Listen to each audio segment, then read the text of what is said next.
First of all, it sucks how so many people in Colorado went to see this movie at midnight for some thoughtful escapism about resisting thugs and madmen, only to have to witness it firsthand, or die because of it. I was almost not going to do this review tonight as a result. And then there's something a few people may consider more horrific. Did you know I never watched Batman and Robin beginning to end? I've only seen bits and pieces on television, but never bothered to watch the whole thing. And believe it or not, I actually wanted to do so before seeing Dark Knight Rises, compare the infamous end of the last series to the wrap-up of the new one. But alas, my library didn't have any copies of that or Inception, which I also never saw. And would you believe I only watched Batman Begins in its entirety a few days before Dark Knight? Same deal. Saw some bits on TV, but was never motivated to watch it all until the hype for the second one got to me. And when I saw Dark Knight, when I left the theater, I didn't know what to think. It was just too much movie to take in at once. At first, I would have only given it an 8.5, but eventually gave it a whole point higher once its genius sunk in. I find myself in a similar position after seeing DKR this afternoon, especially because of the Colorado tragedy. It's even harder to get my thoughts together. Even though it's definitely one of the most well-made comic book films in history, and wraps up Nolan's vision in a satisfying manner, it still isn't above criticism. The general consensus has been it's well done, even though it falls short of its predecessor standards. So to me, that sounded like Spider-Man 3. And as I left the theater, yeah, that's kind of the lasting impression I got. So by now, you guys are either typing up warnings about sparing myself the agony of Batman and Robin, or death threats for the mental image of Christian Bale dancing in a jazz bar. First, quit bitching about that. It's been 5 years, and I forgot all about it in 2 seconds after the dancing ended. Now then, hear me out, guys. Maybe it's not feasible to compare Raimi's trilogy to Nolan's. Apples and oranges. The Spider-Man trilogy was almost completely character-driven.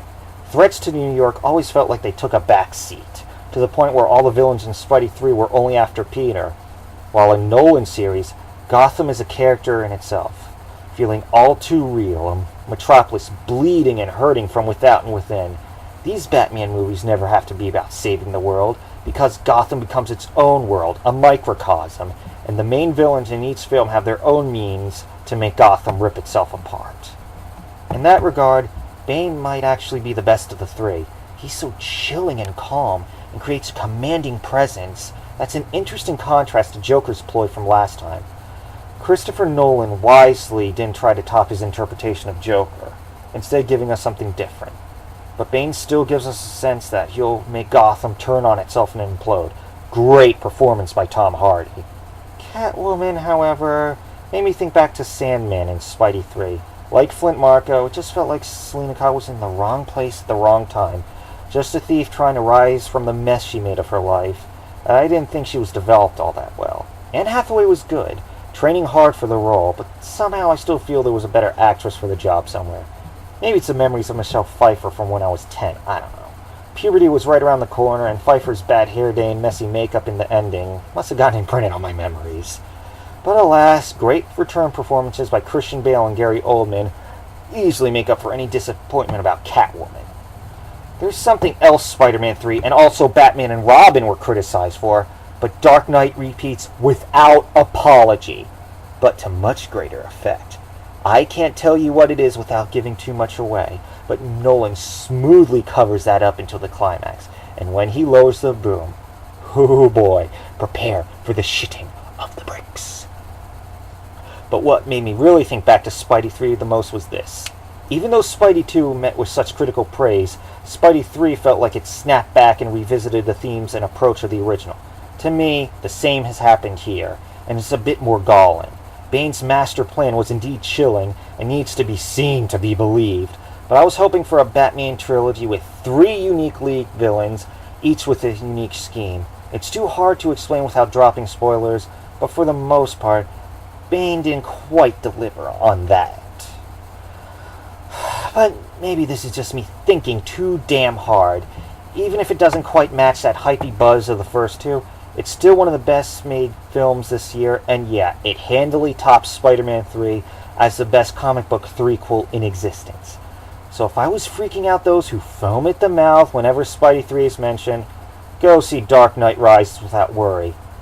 I can sit here and nitpick and nitpick and nitpick, but Christopher Nolan has provided us with a textbook example of how to wrap up a film trilogy, the likes of which I haven't seen since Return of the Jedi.